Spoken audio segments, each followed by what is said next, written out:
The last things he said to me is, "Please, sir, save Chicago." We're going to do that. We're going to save Chicago from horrible crime. What federal agents uncovered in Chicago isn't just a drug stash. It's a sprawling cartel network operating in plain sight. Go!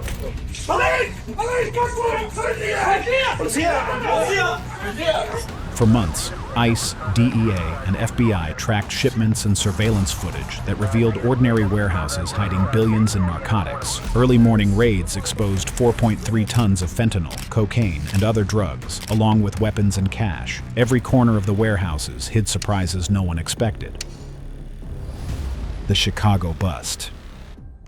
In June 2025, a major federal investigation into drug and firearm activity on Chicago's South Side led to criminal charges against 7 individuals, exposing a complex network linked to cartel operations and supported by a cadre of illegal immigrants. A grand jury in the U.S. District Court in Chicago returned a superseding indictment accusing the 7 defendants of participating in a coordinated conspiracy that relied on armed security to shield large-scale drug trafficking in the Englewood neighborhood law enforcement officials, led by the U.S. Drug Enforcement Administration, Chicago Police Department, U.S. Secret Service, and U.S. Marshals Service focused on an open-air marijuana market located in the 1200 block of West 73rd Place. Massive enforcement operations targeting known gangs, drug dealers, and criminal networks to get them the hell off the street, maybe get them out of the country. Under the protection of heavily armed personnel, the defendants allegedly sold vast quantities of marijuana while storing drugs, firearms, and cash in nearby homes. The operation functioned with the efficiency and discipline characteristic of organized crime networks, employing a mix of local operatives and undocumented workers to maintain the flow of narcotics and enforce security. During the investigation, authorities seized approximately 2,000 pounds of marijuana, 81 firearms, including 5 assault-style rifles, roughly $425,000 in cash, and jewelry valued at $300,000. The suspects are currently facing drug distribution charges and illegally possessing firearms in connection with drug trafficking. In addition to the federal indictments, 15 individuals have been charged in state court, showing the breadth of the criminal network and the depth of its local and cross-state operations. The indictment is part of Operation Take Back America. This nationwide initiative marshals the full resources of the Department of Justice, the Organized Crime Drug Enforcement Task Forces, and Project Safe Neighborhoods to dismantle violent criminal networks. For the cartel-linked illegal migrant cells operating in Chicago, the crackdown was only beginning, and federal agents would soon deliver an even larger, record-shattering blow. The high-stakes raid. The operation began before dawn. Unmarked SUVs rolled silently through Chicago's South Side, engines low, radios off, as federal agents from the DEA, FBI, and ICE Homeland Security investigations converged on a nondescript warehouse district near Pilsen. What appeared to be an ordinary industrial block was, in reality, a major hub for narcotics trafficking, part of a network stretching from the southern border into the Midwest. By midday, authorities had seized more than 4 tons of narcotics, including fentanyl, enough to dose the entire population of Chicago multiple times over lethally. Months of investigation had mapped the route north. Analysts traced shipments moving through Texas and Arizona, transported in freight trucks registered to shell companies in Little Village and Cicero clusters of overdoses and suspicious mail triggered surveillance, which revealed a sophisticated logistics network. Cash pickups, warehouse leases, encrypted communications, and cross-border wire transfers all moved with precision.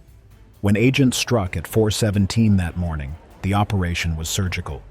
Inside the first warehouse, pallets wrapped in tarpaulin concealed converted living quarters housing 12 people, most of them migrants from Central America and southern Mexico. Many carried no criminal records. Their papers were held by supervisors who paid them in cash. Some believed they were handling legitimate shipments, while others had been warned to remain silent under threat of deportation. Federal briefings later described a tiered labor structure. Undocumented workers moved goods, bilingual coordinators managed leases and payroll, and regional distributors oversaw encrypted communications and cash flow. The network had built-in redundancy, alternate addresses, rotating drivers, and backup accountants. By noon, raids had expanded to suburban Cook County and Joliet. uncovering 43 firearms, nearly $3 million in cash, and ledgers tracing payment routes to El Paso and Nogales. Digital forensics revealed a decentralized command system, supervisors rotating numbers weekly to avoid detection, and independent trucking firms and temp agencies used as cover behind the seizures were lives caught in coercion. Many detainees were recruited at border shelters, bound by debt or fear. Patterns consistent with prior labor trafficking investigations, Chicago officials noted the scale. Seizures in the city rarely reached tons. Industrial-level facilities suggested a direct link between international cartels, and local migrant labor exploitation analysts described a new phase of organized crime, relying on hidden networks embedded in legitimate commerce rather than street gangs. The success owed to data sharing and cyber analysis, yet community organizations had long reported suspicious labor brokers and transient tenants in neighborhoods like Back of the Yards and Brighton Park only. After overdoses from new fentanyl variants clustered, did federal analysts connect leases, trucking manifests, and smuggling routes.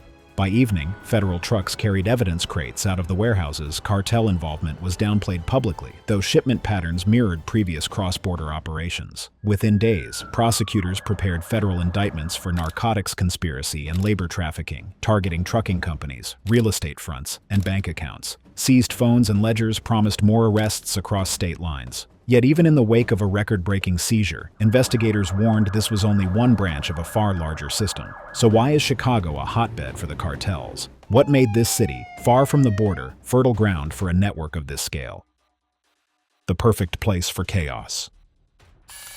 To understand why cartel-linked networks and criminal migrant cells take root in Chicago, we must look beyond desert crossings in Texas or Arizona and focus instead on the rails, highways, and neighborhoods of the Great Lakes. For decades, Chicago has been the hub of the U.S. freight and logistics system. Every year, nearly half of all freight trains in the United States either begin, end, or pass through this city. Its rail yards, sprawling industrial arteries connecting both coasts, make it a logistical dream. From the border towns of Laredo and El Paso, boxcars loaded with legitimate cargo are funneled north through a lattice of rails that converge in Illinois. Along those same corridors, traffickers learn to blend in. A kilogram of fentanyl hidden inside a refrigerated shipment can make the trip from Mexico to Chicago in less than 48 hours, undetected among millions of tons of legal goods. Interstates 90, 94, 55, and 57 are lifelines that extend like veins toward every central region. Investigators from the Drug Enforcement Administration have long noted that Chicago's geographic position makes it the single most strategic distribution hub for both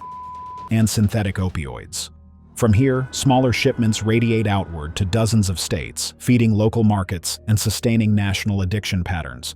But geography is only part of the story. Policy, economics, and demography together created what many analysts now call the perfect storm. Over the past decade, Chicago's foreign-born population has grown to more than 1/5 of its total population. These individuals, frequently indebted to coyotes or recruiters, are told they owe thousands of dollars for their passage north. The debt does not vanish at the border. It becomes a tool of coercion. In Chicago, a city built on immigrant labor, such exploitation can hide in plain sight. A worker unloading freight at a warehouse by day might be moving concealed narcotics by night, bound not by loyalty, but by fear. Federal investigators and local law enforcement acknowledge that Chicago's designation as a sanctuary city adds another layer of complexity. Sanctuary policies are not designed to protect criminals. They exist to encourage cooperation between immigrant communities and local police by limiting the role of city officers in immigration enforcement.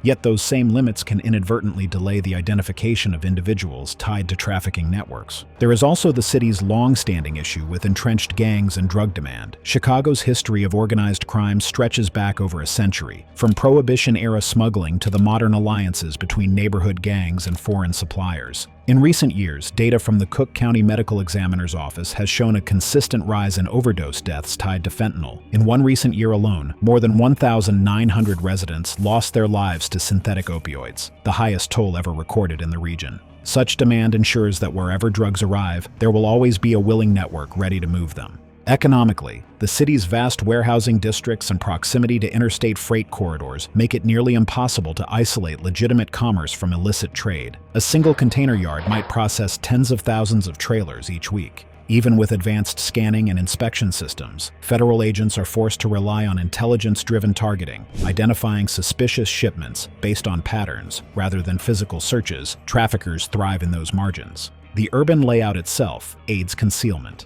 Chicago's south and west sides, with dense housing stock and long-neglected industrial zones, have been repeatedly identified in federal investigations as ideal for stash houses, properties where narcotics are temporarily stored before redistribution. These are not cinematic hideouts, but ordinary apartments, garages, or storefronts rented under false names. According to former Homeland Security investigators, some operations cycle through dozens of locations in a single year to stay ahead of surveillance. Then there is the question of community invisibility. Chicago's immigrant enclaves, Little Village, Pilsen, and Belmont-Cragen, are vibrant, hard-working neighborhoods. They are also labyrinthine in their social networks and often wary of outside interference.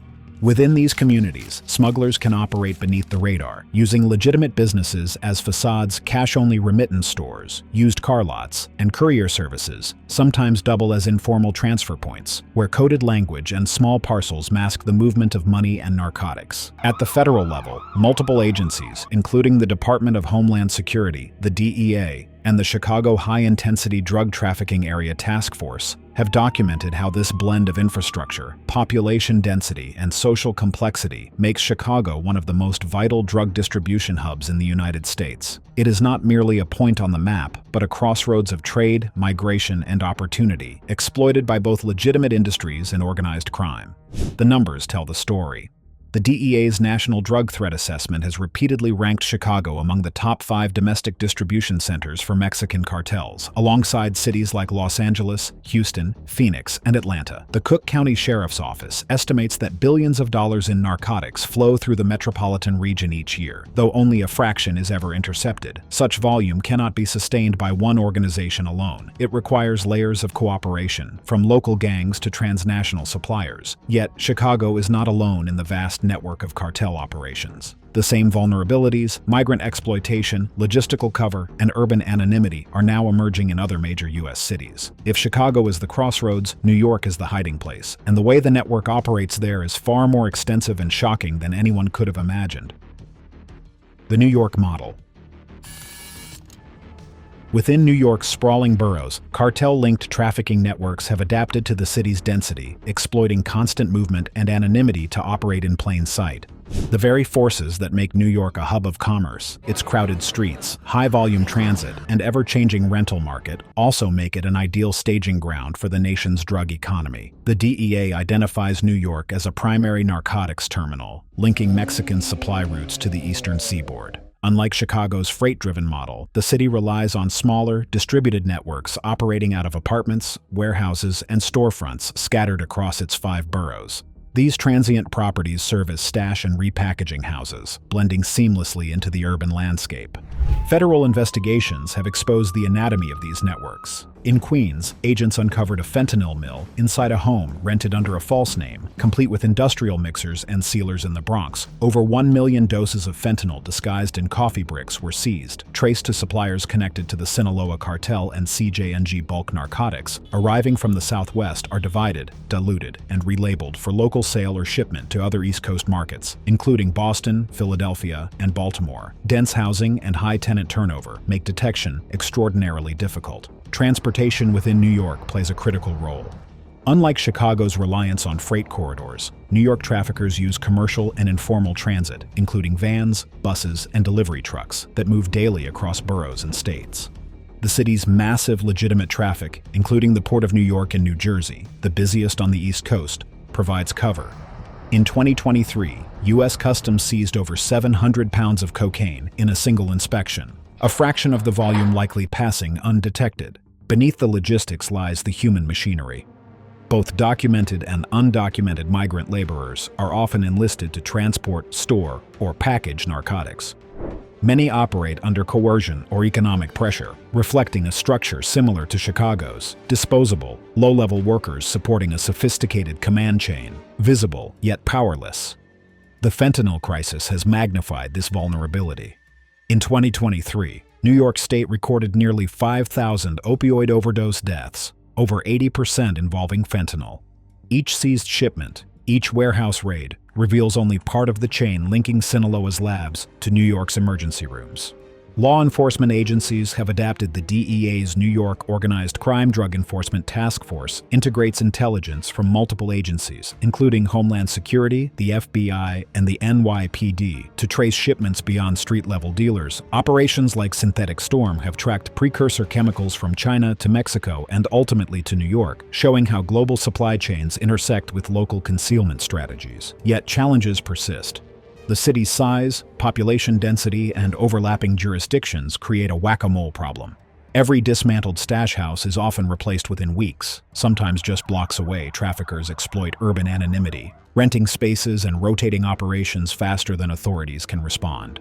Policy and economics compound the issue. High living costs and limited legal opportunities push vulnerable migrants into the underground economy, while rising demand for synthetic opioids drives profits across all socioeconomic levels. Together, these forces create a self-reinforcing cycle of dependency, exploitation, and criminal opportunity. Each major city's network has its own character. In New York, operations depend on dispersion and concealment, small nodes loosely connected yet highly adaptable. On the opposite coast, in Los Angeles, cartel influence integrates directly with local street gangs, a system built into the city itself rather than hidden within it. While New York thrives by hiding in plain sight, Los Angeles dominates through entrenched control. The Western Drugs Fort. Los Angeles is not just another city on the map of America's drug war. It is the Western Front, the place where the border ends and the empire begins. Here, narcotics don't simply arrive. They are manufactured, repackaged, laundered, and distributed with the precision of an industrial economy. For decades, federal intelligence has quietly referred to Southern California as the primary gateway for cartel operations inside the United States. The shocking truth is that the cartel presence in Los Angeles is not imported, it is embedded.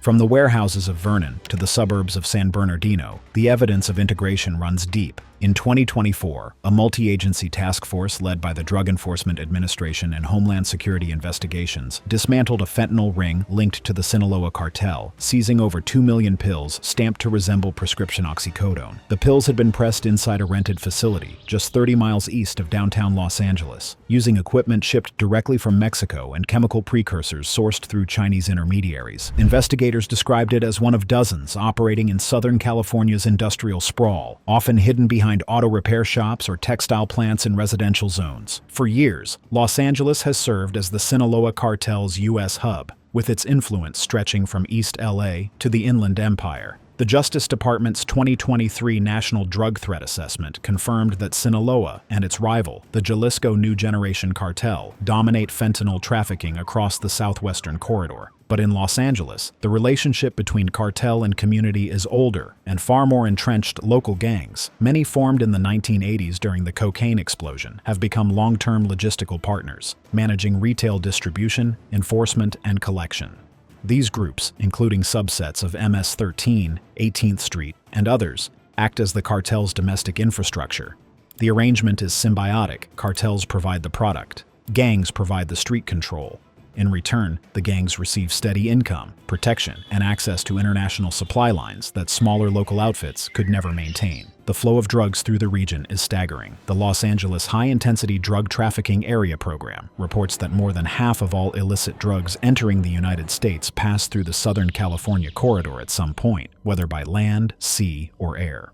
The Port of Los Angeles, together with Long Beach, forms the busiest port complex in the Western Hemisphere, handling over 19 million containers each year. Within that ocean of cargo, traffickers conceal tons of methamphetamine, cocaine, and fentanyl in shipments of fruit, plastics, and electronics.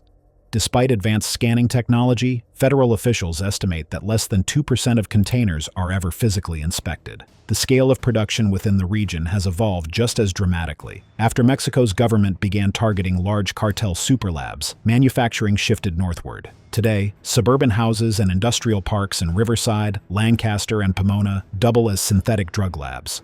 In one notorious 2023 case, a single warehouse raid yielded enough precursor chemicals to produce 10 million doses of fentanyl, enough to kill every resident of Los Angeles County several times over. But perhaps the most chilling element is how the cartel economy blends seamlessly into the legal one. Money laundering has become its own empire. Federal Treasury data shows that Los Angeles ranks among the top cities in America for suspicious financial transactions, particularly involving cash-intensive businesses like check cashing outlets, car dealerships, and remittance centers. These are the invisible washing machines of the underworld, converting blood money into real estate, vehicles, and legitimate corporate holdings. Investigations by the El Dorado Task Force have linked dozens of LA-based shell companies to laundering networks directly connected to Sinaloa's leadership. To understand how deep this runs, one has to look at the city's social architecture. California is home to more than 10 million immigrants, many from Mexico and Central America. Most live honest, hardworking lives. But this demographic reality creates an enormous sea in which criminal elements can swim unseen. Spanish-speaking neighborhoods provide cultural and linguistic cover for operatives moving between shipments, stash houses, and cash drops. The same tight-knit networks that sustain communities can, when infiltrated, sustain organized crime. And while federal authorities emphasize that the majority of immigrants have no connection to crime, traffickers exploit these very ecosystems, relying on anonymity within the crowd. Some couriers are coerced, others are indebted, and many are entirely unaware that the cargo they carry is part of a billion-dollar trade. The result is a system where the line between ordinary life and criminal logistics is disturbingly thin. Even as task forces intensify raids, the networks mutate. When law enforcement dismantles a warehouse, another opens days later in a new zip code. When ports tighten inspections, traffickers shift to cross-border tunnels, some stretching the length of multiple football fields and equipped with lighting, ventilation, and rail carts. The Otay Mesa Tunnel, discovered in 2022, connected Tijuana to an industrial area near San Diego, just a few hours south of Los Angeles. It was one of the most sophisticated tunnels ever found, complete with electrical wiring and a cargo rail. Federal agents believe similar conduits continue to operate undetected. The deeper investigators dig, the clearer one truth becomes. Los Angeles is no longer just a distribution point. It is the nerve center of cartel logistics inside the United States. Synthetic drug production, trafficking, money laundering, and human exploitation have merged into one ecosystem. Every apartment complex and warehouse district has the potential to conceal a node in this invisible empire. But what began in Los Angeles had started a long time ago, in the boardrooms and mountains of Mexico, where the architects of this empire still pull the strings. The puppet masters. The migrant networks in U.S. cities are merely the tentacles. The command lies south of the border. Behind the visible distribution hubs and warehouse fronts sits a corporate-style empire. At its core, the Sinaloa cartel and the Jalisco New Generation cartel operate less like traditional gangs and more like multinational conglomerates, manufacturing narcotics, managing logistics, laundering profits, and exploiting vulnerable populations while keeping their leadership insulated from direct exposure. Intelligence analysts describe this as a vertically integrated criminal enterprise that parallels the structure of a Fortune 500 corporation.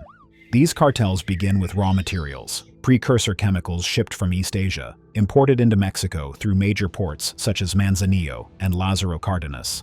They are converted in clandestine labs, once located deep in Mexico's Golden Triangle, but now increasingly at the border and within the U.S.-influenced zone. From these labs emerge fentanyl, methamphetamine, and cocaine, destined for American streets. Once the product is ready, the cartels maintain branch distribution arms, U.S.-based cells that handle transport, storage, and regional sales. Some cells are directly controlled, others operate as franchises. Under the franchise model, local distributors pay for access, routes, and shipments. The cartel remains the supplier and brand owner. This reduces the cartel's risk and increases the scalability of its operations. Recent academic studies identify this model as a major shift. Rather than command and control, these groups now market their product like brands, outsourcing logistics and rotating leadership to avoid capture. Financially, the numbers are staggering. These criminal corporations generate tens of billions of dollars annually, largely untaxed and hidden in shell companies, remittance channels, real estate portfolios, and cryptocurrency vaults. They channel a significant portion of value through U.S. financial systems, exploiting loopholes and jurisdictional gaps. That scale is built on exploitation. Once in the U.S., some migrants are coerced into unpaid or underpaid labor. Others are conscripted to transport, store, or distribute narcotics as repayment of their debt. Investigations reveal that many of these individuals believed they had legitimate jobs. Instead, they found themselves in stash houses, courier roles, or pack-out facilities, where they were never told the full mission and were constantly under threat. Some had family held in Mexico. Some were told that one misstep would mean deportation or worse. This blends human trafficking and labor exploitation with narcotics trafficking, creating a workforce of disposable assets for the cartel network. The logic is chilling. Use a workforce that is invisible, replaceable, and scared. Arrest one courier, they have dozens more waiting. Interdict one stash location, another opens within blocks. This workforce structure also provides plausible deniability. The visible arrest might capture a driver, a stash house manager, or a low-level courier. But the cartel leaders who planned, financed, and coordinated stayed out of sight. Phones get burned, leaders rotate, and affiliates carry on. One social network analysis study shows that the Sinaloa cartel's alliance model is far denser and more decentralized than more hierarchical models, making it resilient. By contrast, CJNG maintains a more direct hierarchy, but complements it with franchise-style U.S. cells. Both models, however, rely heavily on low-level migrants as the operational face. Beyond smuggling and distribution, cartels now branch into multiple industries. Migrant smuggling, fuel theft, arms trafficking, illegal mining, and labor exploitation. These create revenue streams that stabilize income when one route is disrupted. A recent study describes how such groups are no longer just drug trafficking organizations. They are polycriminal enterprises. They own international business interests, invest in legitimate companies, and use money laundering arms to recycle profits via U.S. and Mexican financial systems. Financial intelligence units in the U.S. report that over 400 shell entities linked to these cartels have been identified in the last decade. These include funds flowing into real estate in U.S. cities, payments to import-export companies, and cryptocurrency flows designed to obfuscate the trail. While U.S. agencies have identified over 400 cartel-linked shell companies in the past decade, prosecutions rarely reach the architects behind them. Analysts at the Brookings Institution note that the rivalry between Sinaloa and CJNG has evolved into a global contest, with both expanding operations into Africa, Asia, and Europe. Their strategies now resemble business expansion more than territorial conquest, shifting routes faster than U.S. enforcement can adapt. Thanks for watching. Now check out the videos popping up on screen for more unbelievable stories.